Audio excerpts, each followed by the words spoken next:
É um testemunho de agradecimento a Deus. Os irmãos veem isso todo dia no jornal, quem assiste jornal, e eu já tinha visto milhares de vezes, mas nunca pensei que pudesse acontecer comigo. Na sexta-feira eu estava voltando do trabalho, era por volta de umas 7 horas, na Avenida do Estado, tinha bastante carro, eu estava lá perto do Ipiranga, mais ou menos. Em determinado momento, eu parada com o rádio ligado, não estava falando no celular, eu estava usando o GPS, porque eu sempre coloco ele, porque ele dá alternativa, se tem trânsito, estava chovendo naquele momento, e eu deixei o celular, como é de costume, se fica na mão, a gente leva multa, né? Então, eu coloquei no painel. Né? E aí parei no farol, tinha uns 4 carros na minha frente, bastante carro.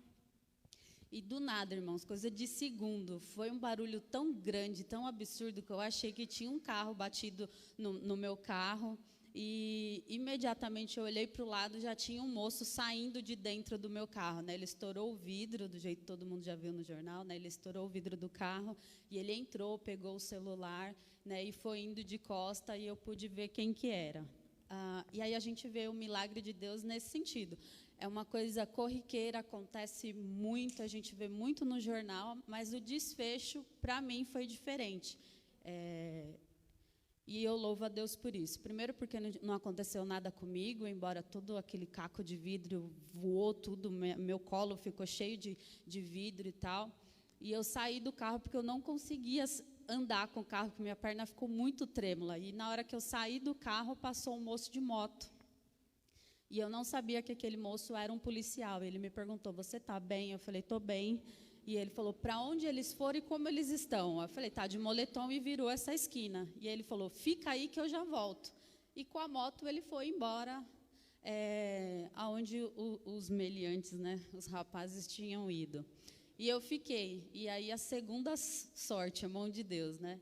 O segundo motoqueiro que vinha também era um policial. Né? E aí ele me emprestou o celular, o único número que eu lembrava era o número da minha avó, que de cor, né? E ele falou, mas você não vai assustar ela? Não, eu falei, eu vou ligar, porque a minha mãe, ela é muito... Se alguém ligar para ela, e ela já caiu em milhares de golpes, ligou para ela, hoje ela está mais ligeira, né? Mas ela já caiu em milhares, ela já deu dinheiro para tudo quanto é gente, né? E já fizeram isso com ela usando o meu nome, que estavam comigo. Então, eu falei, a primeira coisa, eu vou ligar para ela e para o Léo e vou dizer que está tudo bem, né? Então, eu liguei para minha avó e pedi para o meu irmão dar o recado para os dois. Se ligarem aí, estão sim com o meu celular, mas não sou eu. Né? Eu não estou com eles, está tudo bem, eu chego em casa. E assim eu fiz, e esse policial ficou junto comigo. E aí ele falou, você está bem para ir embora para casa? Vamos encostar ali no posto de gasolina, eu fico com você. Mas até então ele não tinha falado que era policial. Mas quando eu peguei o celular dele, a primeira coisa, chegou uma mensagem, cabo não sei o quê, PM não sei o quê. Eu falei, não, então eu posso ficar tranquila com ele, que é policial.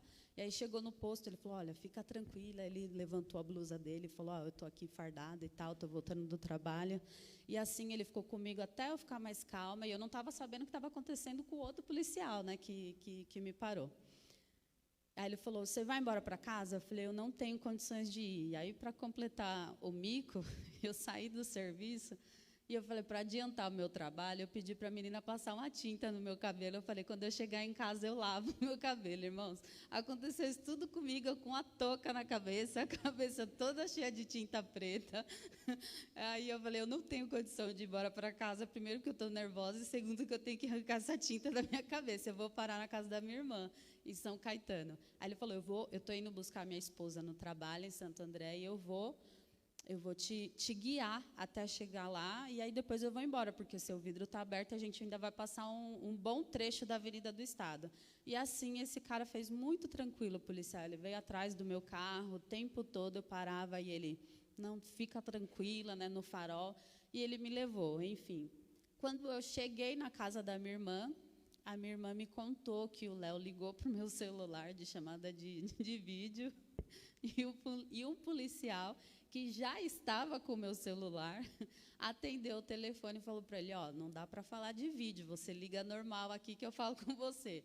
Aí ele ligou e o cara falou assim, a gente já está com o pessoal, estamos na delegacia da Moca, assim, assim, assado, e vocês precisam ir para lá. E foi aqui que eu achei que foi muito diferente. Primeiro, que nem o delegado acreditou que eu consegui ter 2 policiais, um para cuidar de mim e o outro para ir atrás do bandido, né? Foi uma coisa diferente. Segundo, que é um crime que ninguém, né, perde o celular. Para mim já estava perdido mesmo, né? Era só um celular, né? Mas é injusto, a gente trabalha, né, para conquistar as coisas, mas enfim. E aí fomos para a delegacia, e lá eu soube que aquele motoqueiro era um policial, que ele viu eles entrando, roubaram o meu celular, correram, entraram dentro de um carro. Como ele estava de folga, ele ligou para o Copom, que jogou no rádio, e ele foi seguindo e jogou no rádio para o policial que estava trabalhando poder abordar os caras. Foram 14 minutos para eles poderem encontrar. E a gente foi para a delegacia, e aí vem a parte que, de repente, me chocou um pouco, mas Deus veio trabalhando no meu coração, e mais para frente, acredito que isso vire ministração. Que é a consequência do pecado, né? Enquanto a gente estava lá na delegacia, tinha algumas ocorrências na frente, né? E eu vi um monte de coisa, não é um ambiente legal de ficar, eu vi muita coisa não muito agradável, e na minha cabeça, tão inocente, eu achei que eu ia chegar lá, ia pegar o meu celular e ia vir embora, né? Ia contar o que acontecia e ia vir embora, né? Eu esqueci que tinha que fazer boletim de ocorrência, que demora um tempão, que eles estavam com os bandidos, que eu teria que reconhecer, e uma série de coisas. Eu sei que a gente chegou em casa, era mais de 3 horas da manhã. Enfim, eu reconheci, né? A moça falou, olha, como é que estava, né? A roupa da pessoa era muito característica, né? Então, era fácil de reconhecer. E aí eu falei, aí a policial falou assim, olha, esse que você está descrevendo, ele está com a mão toda machucada, inclusive o seu celular estava todo cheio de sangue. Então, esse realmente foi a pessoa que estourou o seu vidro. E os policiais estavam doidos para eu reconhecer mesmo, para aprenderem, né? Porque seria parte do trabalho deles. Então, assim eu fiz, reconheci, mas até então eu não sabia que tinha uma galera lá do lado de fora, eu tinha visto, eu achei que era para outra ocorrência. E na hora que eu estava depondo e que eu fui reconhecer, aí o delegado perguntou, ele tem advogado? Os meninos têm? Eram 4 pessoas, dentro do carro tinha mais 2 e eu reconheci 2. Aí ele falou, tem advogado e a família está lá fora, inclusive a mãe adotiva. Aí eu desabei. Não por conta de quem tinha feito o que fez, né? Porque Deus é amor, mas é justiça, a consequência do pecado a gente também tem que agir. Nisso Deus foi ministrando ao meu coração depois dessa situação, mas fiquei muito triste por ver familiares depois vendo esses 2 passando ali algemado e tal, né? Que não é uma coisa que uma mãe ou uma mãe adotiva ou qualquer tipo de parente gostaria de ver, né? E eu, de verdade, na hora pensei, poderia não ter reconhecido, né? Eu conversando com meu cunhado, poderia não ter reconhecido e sairiam, né? Por mim, eu deixava o celular com eles, mas eu não queria ter visto as famílias chorando, as famílias tristes pela situação. E aí, depois disso, Deus foi trabalhando e ministrando, né? O que é justiça, o que é certo, o que é errado, a consequência.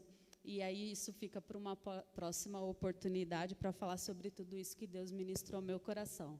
Mas, enfim, eu gostaria de agradecer ao Senhor pelo livramento, pelo desfecho que foi diferente, pela mão do Senhor por preparar pessoas ali numa prontidão muito grande de me ajudar e não me deixar desamparada em nenhum momento, né? E aí fica de alerta para os irmãos, a Avenida do Estado, de fato, é muito perigosa, assim como passa na televisão, e eu sou muito destemida, porque trabalhando esse tempo todo, visitando clientes em todos os lugares de São Paulo, eu coloco no Waze, eu passo por cada lugar, tem lugar que eu passo e falo, Léo, eu passei por um lugar agora, que se me desossasse aqui, ninguém nunca mais nem ia saber onde é que eu passei, porque ele coloca cada lugar, cada beco, cada viela, para a gente fugir dos lugares, e mais de 10 anos trabalhando assim, nunca me aconteceu nada parecido, né? E eu glorifico ao Senhor, né? Mas acho que esse momento serve de alerta para tomar mais cuidado e, de repente, não ser tão destemida quanto eu realmente sou.